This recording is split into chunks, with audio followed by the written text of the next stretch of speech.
Yesterday, former President Donald Trump announced the opening of an office to, quote, advance the interests of the United States and to carry on the agenda of the Trump administration. The letterhead on the statement indicates that the office will operate out of Palm Beach, to where Trump moved after leaving the White House last week. While the former president's political future remains up in the air, a slew of questions also surround his financial future as well. As our next guest writes, Donald Trump returns to his company this week as it faces a deepening crisis, with key properties bleeding revenue and its bankers, lawyers, and customers fleeing the company. Joining us now with that new reporting is investigative reporter for The Washington Post, David Fahrenthold. Also with us, best-selling author, investigative reporter, and magazine columnist Vicky Ward joins us. Great to have you both with us. David, I'll start with you. You know, you hear about Trump himself and family members buying luxury homes across Florida. It doesn't appear that they have any financial problems, but what are you finding? Well, I don't know of any sign that they're running out of money or they're going to shut down anytime soon. But the Trump Organization is in some serious distress. Its major properties are dependent on the tourism business, hotels and golf resorts. All of those were hammered by COVID. Their income went down between 40 and 60, even more than 60% last year. And it's not going to get better until the vaccine really comes into play. Also, the partners and the vendors that Trump might have used to build out of that hole, many of those folks have fled any association with this company since January 6th. Bankers, lawyers, the PGA, people that had stood by him through the depth of his presidency, through Charlottesville, through everything else, have left in the last few weeks. It's going to be hard to mount a comeback without those folks who've been by his side. Say, David, it's Willie. So who's left around him? We know, as you said, the banks won't loan him money anymore. A lot of people who work for the Trump Organization are walking away from him. His corporate sponsors are gone. Who is in that inner circle that's going to try to make this business survive?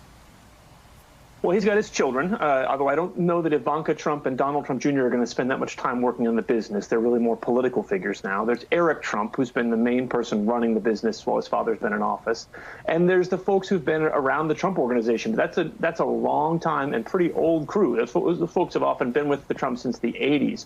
So he's now got to try to figure out, okay, can I save the businesses that I'm in, these hotels and golf resorts that are aimed at basically a customer base that isn't that big of a Trumpy customer base? Or should I try to shut that down, get out of it, and move to selling stuff that costs less to focus on my political base?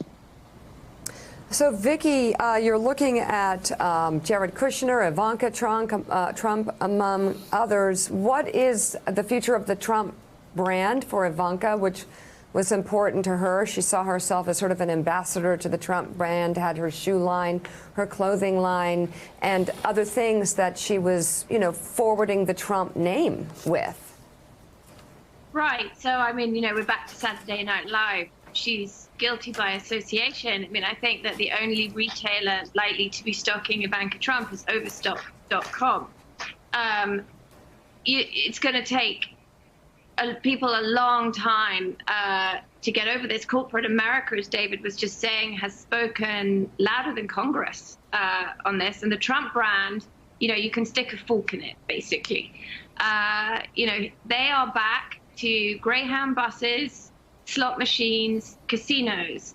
And, you know, nobody that they would have sought as customers is going to be buying what they have. I think, Miki, you talk about Jared.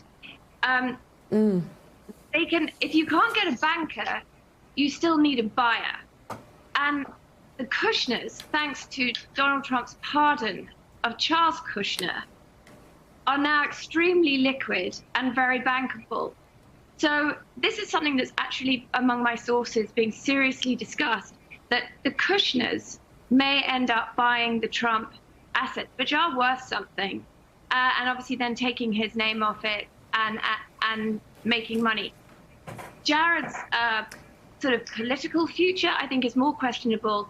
You know, his 4 years of fame was due to the fact that he was in a proximity to the president. That is over. And all his buddies in the Middle East may have much less use for him. Hey, thanks so much for watching our YouTube channel. You can follow up on today's top stories and breaking news or catch up on your favorite MSNBC shows all in one place. Download the NBC News app today.